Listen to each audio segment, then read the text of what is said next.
Welcome to Islamic Knowledge Hub, authentic Islamic teachings, wisdom, and inspiration. Subscribe and grow with knowledge.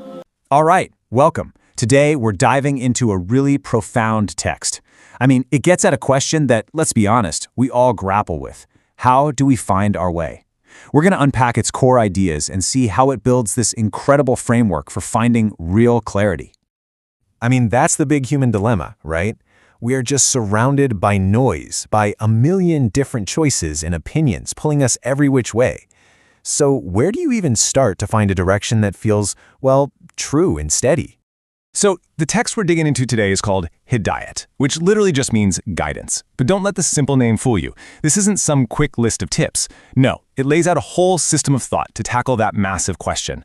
So let's start where it all begins, the absolute foundation. Okay, so to really get what this text is saying, we have to start right at the center.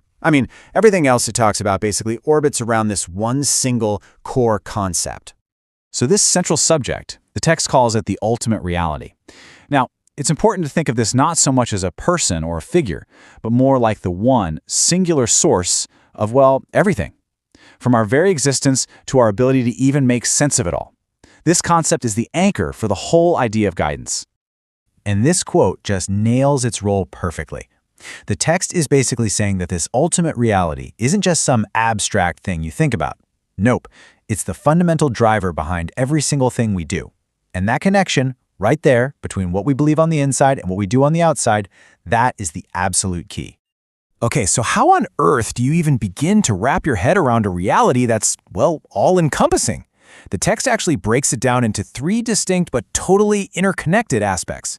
The best way to think of them is like three different lenses you can use to look at the exact same ultimate truth. Let's check them out one by one. All right, so the first aspect is what the text calls the fundamental truth. This is the bedrock, the absolute, objective, unchanging reality of things. It's presented as the source from which all the clear evidence, all the undeniable signs in the universe actually come from. And what's so powerful about this is that, according to the text, truth isn't just some vague, abstract idea floating around. It's something that actually shows up in the world as clear signs. It forms the very basis of reality. And that's what allows us to build that deep inner conviction and, ultimately tell the difference between what's true and what's false. Now, the second aspect, this one brings that huge concept right down to earth, much closer to home. It's described as eminent compassion. So, if that first aspect was the big, objective truth of the universe, this one is personal. It's responsive. It's a presence that's deeply involved in our lives. Yeah, this is the aspect that's said to speak directly to the heart. It's described as the source of our deepest feelings, things like hope, and even a kind of reverential fear. And the text really stresses this point. This compassionate presence responds when we're sincerely looking for it, actively guiding our intentions and upholding both justice and mercy. And that brings us to the third aspect, which kind of zooms all the way out to include, everything. It's called the manifest and the hidden. And the idea here is pretty mind-bending, that reality has two sides. There's the part we can see and touch and measure, and then there's the part that's completely beyond our senses. So you can see this aspect is just completely all-encompassing. It's described as the first and the last, the apparent reality we see, and the hidden one we don't. A great way to think about it is like the wind, right? You can see its effects, the leaves rustling, the trees bending. That's the manifest part.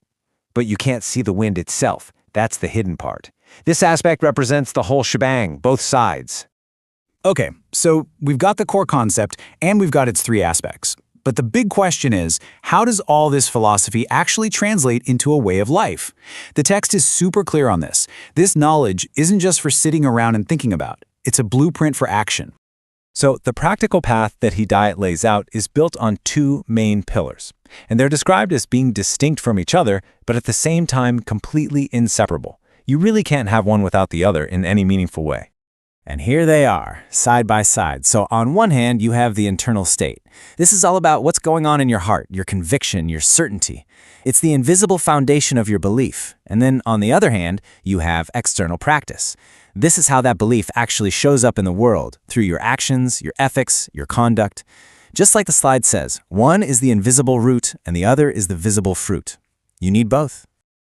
And this quote from the text just captures that relationship perfectly. The action is the proof of the belief, and the belief is the soul of the action. I mean, it doesn't get much clearer than that, does it? Your actions show what you really believe, but it's your belief that gives those actions any real meaning or life. They're two sides of the very same coin. Okay, so let's pull all these threads together. The text takes these big ideas, the core reality, its three aspects, the internal state, and the external practice, and it synthesizes them into this one cohesive framework for living a truly guided life. So here's the map, the step-by-step path the text lays out. It all starts with number 1, acknowledging that core, ultimate reality. Then, number 2, you deepen your understanding of it by looking at it through those 3 different aspects. From there, that understanding helps you to cultivate your internal state of conviction. And finally, number 4, you align your external actions so they become a genuine reflection of what you believe inside. So what's the point of all this? What's the result of this integration? Well, it brings us right back to the question we started with. The text proposes that by following this path, you find the very things we're all looking for in this chaotic world. Real clarity on how to live, a deep sense of purpose, and a kind of unshakable inner peace. And this last quote from the text just wraps up the entire message so beautifully. Guidance is not just knowing the path, but walking it with a heart that sees. It's saying true guidance isn't just about book smarts or knowing the facts. It's this fusion of understanding, of inner conviction, and of doing the right thing.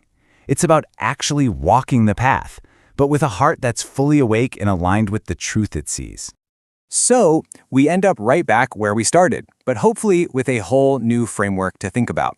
The text of Hidayat offers this incredibly detailed map, and it leaves us with one final big question to reflect on. In our own lives, what does it really, truly mean to be guided?